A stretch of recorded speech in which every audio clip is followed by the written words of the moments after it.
Évangile de Jésus-Christ selon saint Jean. En ce temps-là, Jésus disait à ses disciples, « Mon commandement, le voici. Aimez-vous les uns les autres comme je vous ai aimés. Il n'y a pas de plus grand amour que de donner sa vie pour ceux qu'on aime. Vous êtes mes amis. Si vous faites ce que je vous commande, je ne vous appelle plus serviteur, car le serviteur ne sait pas ce que fait son maître. Je vous appelle mes amis, car tout ce que j'ai entendu de mon Père, je vous l'ai fait connaître.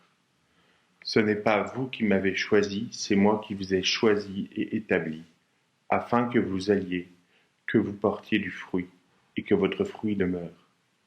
Alors tout ce que vous demanderez au Père en mon nom, il vous le donnera. Voici ce que je vous commande, c'est de vous aimer les uns les autres. En ce temps pascal, le Christ nous éduque à être de bons disciples. Naturellement, nous pourrions penser que le disciple est d'abord un serviteur. D'ailleurs, Jésus lui-même nous l'a dit la semaine dernière, un disciple est quelqu'un qui se met au service de la parole de Dieu et ne s'en sert pas comme un maître.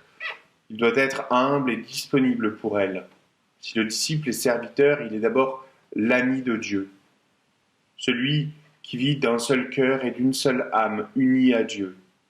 Le serviteur peut être excellent, mais ce ne sera qu'en vue d'un salaire, d'une prime, d'un intéressement quelconque, d'un honneur. Sans nuire à son service, il peut exécuter des ordres ou les faire exécuter, transmettre un message, sans pour autant chercher le bien pour son maître, et sans que cela ne le change intérieurement. D'ailleurs, ce n'est pas ce qui est demandé à un serviteur. Nous comprenons alors pourquoi Jésus nous dit « Non, vous n'êtes pas mes serviteurs, mais mes amis ». Il veut nous faire aller plus loin. Seulement il ajoute « Si vous faites ce que je vous commande ». Cette condition nous rappelle plus la relation de service que celle de l'amitié. Alors comment comprendre cette amitié à laquelle il nous appelle en disciples ? Le Christ nous dit que son disciple est choisi par Dieu. Il est l'objet donc d'une élection divine. Bien plus qu'un titre de gloire, c'est un amour préalable de Dieu à tout amour de notre part. Un amour particulier pour chacun de nous, un amour qui attend une réponse, la mienne. Mais attention, cette élection divine n'est pas le résultat d'un casting où il y aurait des élus et des recalés.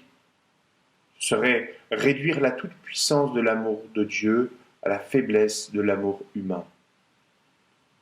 Le Christ mort sur la croix et ressuscité nous manifeste non seulement que nous sommes tous aimés de Dieu, et bien plus que nous sommes individuellement l'objet d'un amour de préférence.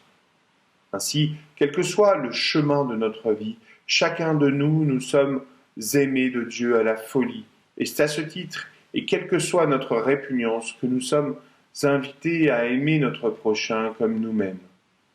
Il n'y a pas d'amour de Dieu sans un appel à l'action de notre part, et cette action est déjà un témoignage. Le disciple est aussi un ami qui est établi par le Seigneur pour porter du fruit et pour que ce fruit demeure. Là encore, nous pourrions aisément croire qu'il parle d'un serviteur et non d'un ami. En effet, le serviteur reçoit de son maître l'envoi, le mandat pour agir et les moyens pour que cette action tienne dans le temps. Mais à l'aune de notre propre expérience de l'amitié, nous comprenons bien qu'un ami ne se contentera pas de transmettre un message, de réaliser un commandement ou de gérer pour le compte de son ami.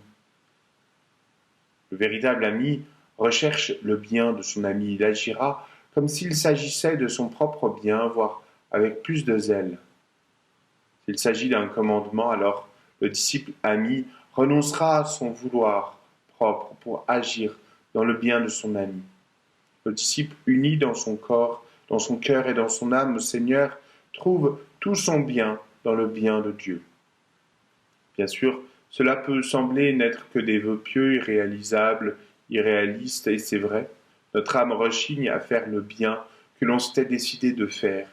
Alors demandons au Père de nous donner les grâces nécessaires pour que, bon gré, mal gré, nous vivions et témoignions de cet amour de Dieu les uns pour les autres.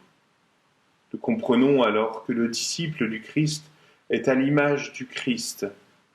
Il ne fait pas que respecter ni exécuter les commandements de son Seigneur, mais il recherche à vivre de la charité même du Christ là où il vit, là où il est, avec les moyens qu'il a. Puissions-nous faire résonner dans notre cœur le commandement du Christ, en vivre et rayonner. Aimez-vous les uns les autres comme je vous ai aimé. Il n'y a pas de plus grand amour que de donner sa vie pour ceux qu'on aime. Amen.